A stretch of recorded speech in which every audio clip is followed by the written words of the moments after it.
The truth is, our culture has a way of putting discipline on a pedestal. We're constantly told that if we only had more self-control, we'd be successful, happy, and accomplished.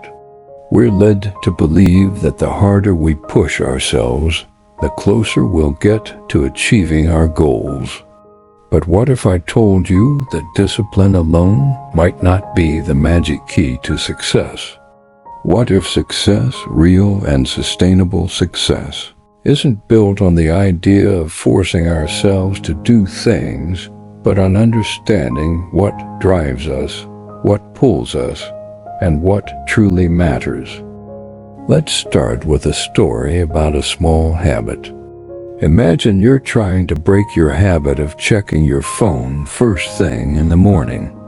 You set the goal, promise yourself, and for the first day or two, you resist that urge. But by day 3 or 4, you're sneaking glances, and soon, the habit's back. You tell yourself, I need to be stronger. I need to push harder. But here's the surprising truth. It's not that you lack discipline. It's that discipline alone doesn't address the root of why you're reaching for the phone in the first place.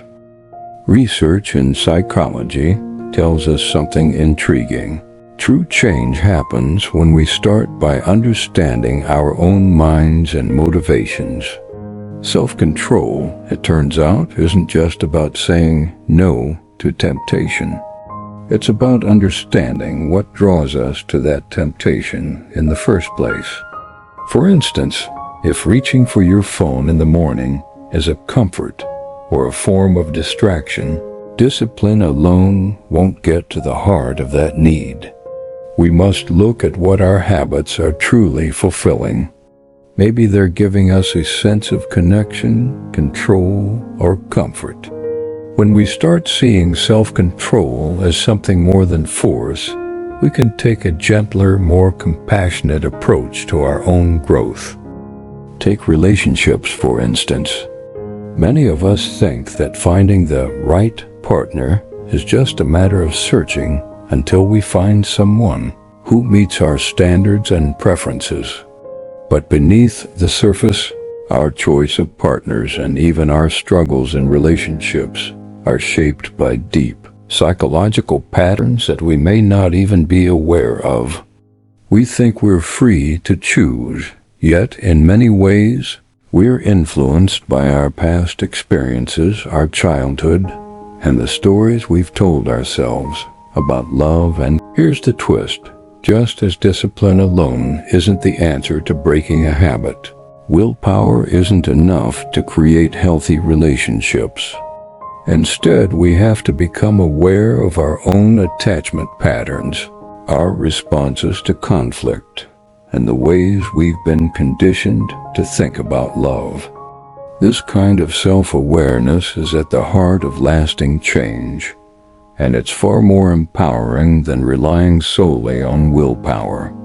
When we learn to observe our behaviors and understand the emotional needs behind them, we're no longer at the mercy of subconscious patterns. This might sound complex, but it doesn't have to be. Let's go back to our earlier example about checking your phone in the morning. The next time you feel the urge, instead of immediately fighting it, pause. Ask yourself, what am I hoping to feel? Maybe it's the urge to feel connected to others, to know what's happening in the world, or even just to start the day with something familiar. When you acknowledge what's behind the habit, you're already taking a step toward change. And this step is far more powerful than mere self-restraint. This brings us to the core of why discipline alone doesn't work for everyone. It's because discipline treats the symptom, not the cause. Think of it as the difference between trimming weeds and pulling them out by the root. Discipline can help us manage the surface, but understanding ourselves is what allows us to create lasting change from the ground up. You might be thinking, so if it's not just discipline, what is it? Well, in psychology, we often talk about something called self-compassion. Self-compassion means treating ourselves with the same kindness and understanding that we would offer to a friend. When we slip up, when we fall back into old habits, self-compassion allows us to reflect without judgment. It invites us to look at what's really going on beneath the surface, rather than just beating ourselves up for lacking control.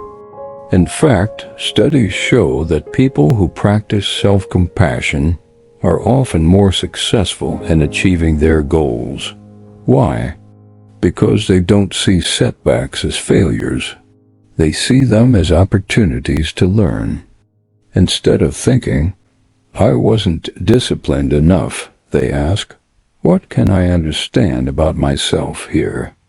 Self-compassion gives us permission to grow, to learn, and to change at our own pace, which, ironically, can lead to far greater success than trying to bulldoze our way through life with sheer will. As we wrap up, let's rethink self-control together.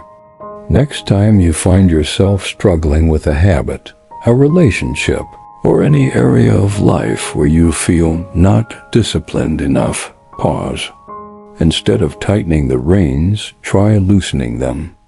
Reflect on what you truly need and approach yourself with curiosity and kindness. True growth, after all, doesn't come from trying to force ourselves into perfection. It comes from understanding who we are and building from there, with compassion as our guide. Thank you for exploring this with me today. If you found this perspective helpful, or if it gave you something new to think about, consider sharing it with someone who might benefit too. And remember, life isn't just about fighting our urges and controlling ourselves. Sometimes it's about giving ourselves the grace to be human, to understand, and to grow.